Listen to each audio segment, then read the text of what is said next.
Muito bem, gente, voltamos para mais um vídeo antes do nosso abençoado culto.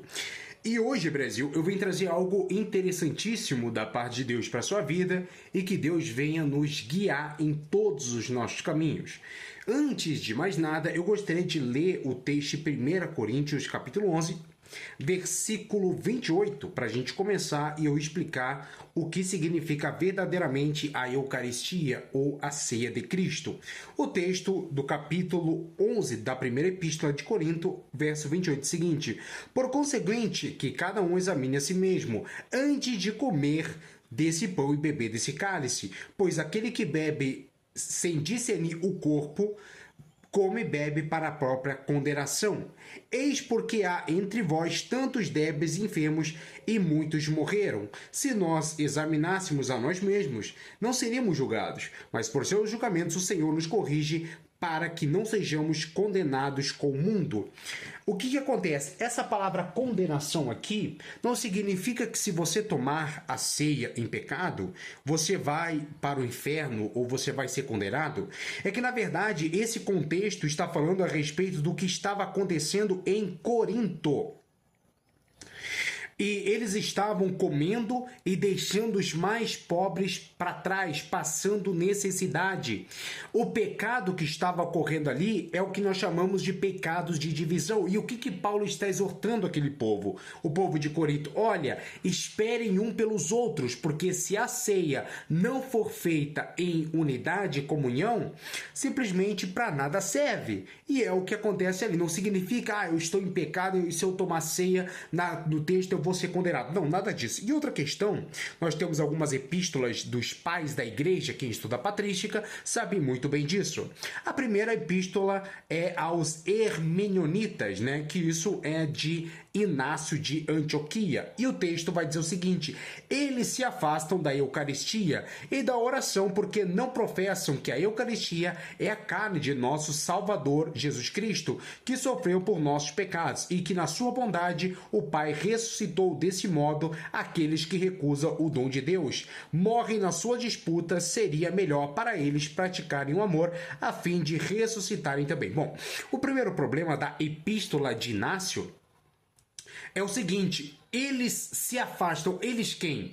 Nesse contexto, Inácio ele estava combatendo os docetistas que afirmavam que Cristo veio apenas como uma aparência. Então, se praticamente o pai da igreja afirmasse que ele veio apenas como uma aparência, ele simplesmente seria praticamente refutado até pelos próprios docetistas. O que docetistas iriam argumentar? Não, exatamente isso que a gente está pregando.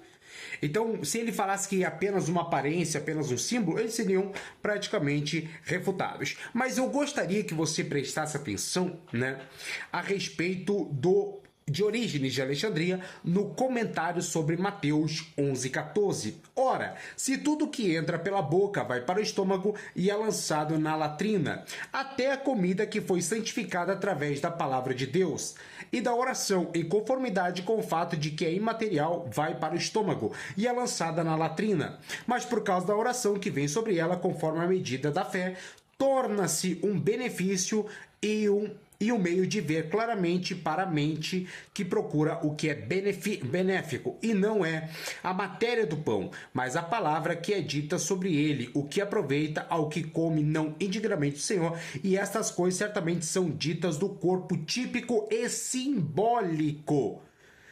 Mas muitas coisas poderiam dizer acerca do próprio verbo que se fez carne e verdadeira comida, da qual come viverá seguramente para sempre, não sendo capaz de comer dela nenhuma pessoa indigna.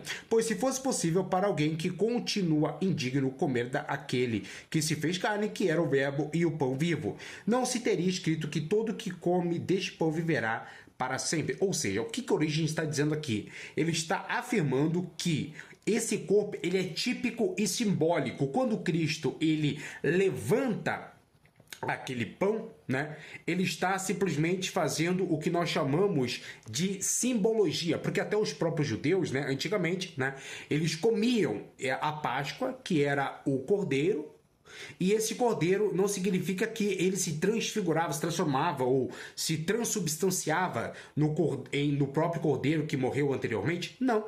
Ali simplesmente é algo simbólico. Não tem absolutamente nada aqui que se transforme realmente na carne de Cristo. Até porque alguns reformadores, uns acreditavam na consubstanciação, outros eles criam na presença real, e até o próprio Zwinglio que acreditava que era apenas simbólico. Então, não tem absolutamente nada a ver uma coisa com a outra. Então, na concepção, a Eucaristia era algo simbólico. E, para fechar essas questões, nós vemos alguns pais da igreja e eles não defendem absolutamente nada de transubstanciação. Quando eles usam essas palavras fortes, é que eles estavam combatendo os próprios docetistas e outros grupos heréticos como os próprios gnósticos. Ou seja, a Santa Ceia ou a Eucaristia, elas não são Cristo simplesmente transformado no pão, mas sim a presença espiritual dele ali presente com todos os cristãos daquela determinada comunidade. E referente a isso, né, a questão da palavra condenação em 1 Coríntios 11 não tem absolutamente nada a ver com algo que se você tomar sem pecado, você vai para o inferno. Não. O texto não está explicando isso. Ele está explicando que por conta da divisão e da falta de unidade, aquela condenação estava se tornando algo, estavam afastando, por conta desse pecado de divisão, eles acabariam se afastando de Deus, né?